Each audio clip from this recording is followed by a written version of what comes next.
How you doing, friends? This is Franco from Kyrios-Soter Scientific in the beautiful city of Miami. Today we want to talk about our microscope model M827, and this is a classic microscope. You're familiar with microscopes.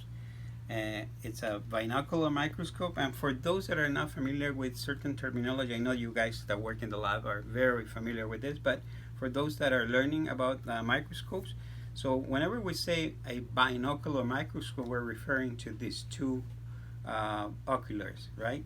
So whenever we see this is binocular. There are other microscopes that have only one of these, right? And you are able to see something like this, right? When you see something like that, and it's just one of this, that's a monocular microscope. And there are other microscopes that have an extraocular here, and those are trinocular microscopes. In this particular case, right, this microscope has an illumination. It's a halogen lamp coming from here that could be controlled from this side, right? And the stage, and then the objectives. Usually four. There are more objectives. Sometimes in certain microscopes, they are specialized for certain studies. And this is a classic that has 4, 10, 40, and 100 magnification. And so this is a microscope that you will probably see in your laboratory. And you could use this in the lab, in your clinical laboratory, universities, schools. And let me just say that this microscope is so affordable that you can buy this for your kid.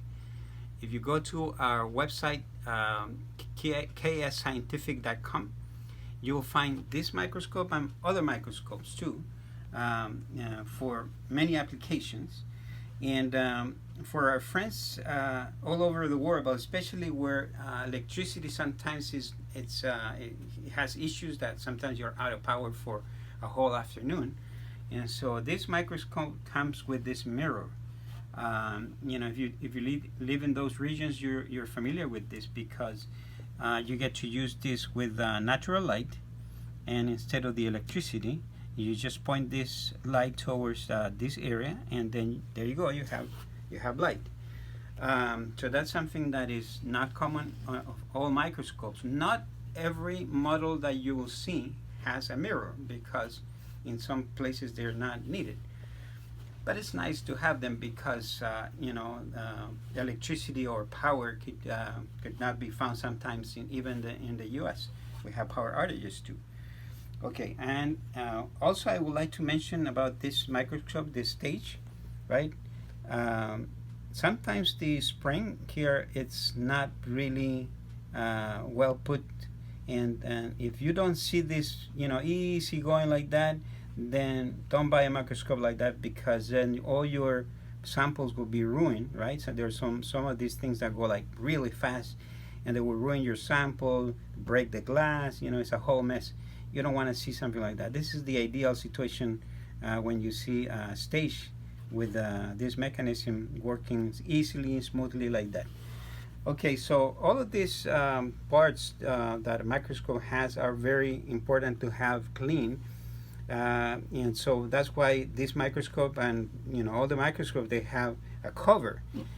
If you don't see a cover next to this microscope where you're working, try to find even a plastic bag. Be creative and take care of the instrument.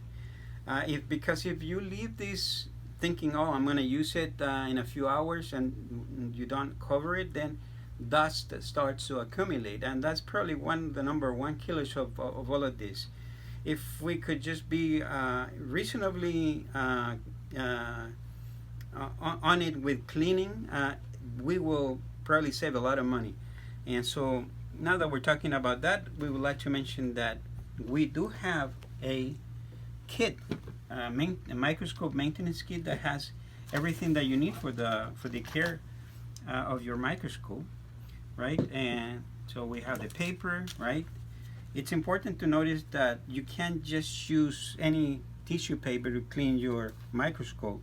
This is paper designed for optics, and this is the paper that you would also clean your your camera lenses.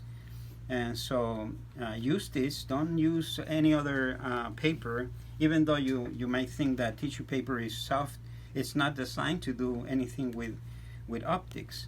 And then before doing anything, make sure that you use the blower, right? Because you don't see certain things that are there, right? That's why we're talking about microscopy, right? Things that are small. And if you just go ahead and clean and put liquid there with the paper, and you don't see something there that might be about to scratch your lenses, that's what you want to avoid with a blower. And then the second thing which this kit has is this brush. Very gently go all over all these parts, right?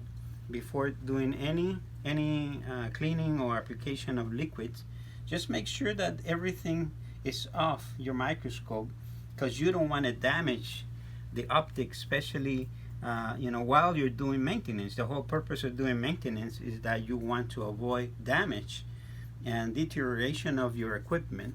So that's another thing, right? And then you have the liquid specially designed for optics, right? Don't just use any liquid. You may want to think, oh yes, if you want to, all you want to do is clean. No, when you talk about cleaning lenses, is a different story. So try to avoid that using any other liquid, and those are especially designed for optics. And then it also comes with oil for certain parts of the microscope. This cloth also, right? You can go around and clean. You don't want to leave stain on your microscope. Try to the minute that you see something that is dropping, that is going to discolor the surface, take it off. It doesn't take that long, right? And then it also comes with necessary tools. If you're not familiar with disassembling microscopes, maybe you shouldn't use it, but if you see a loose screw, you can use it to secure it for sure, right? And well, I hope you appreciate this. Again, we have more models in our website. You can find out there at ksscientific.com. These are other models are there. If you have questions or any comments, we'll be happy to get in touch with you. Just drop us a line. Have a good day. God bless you.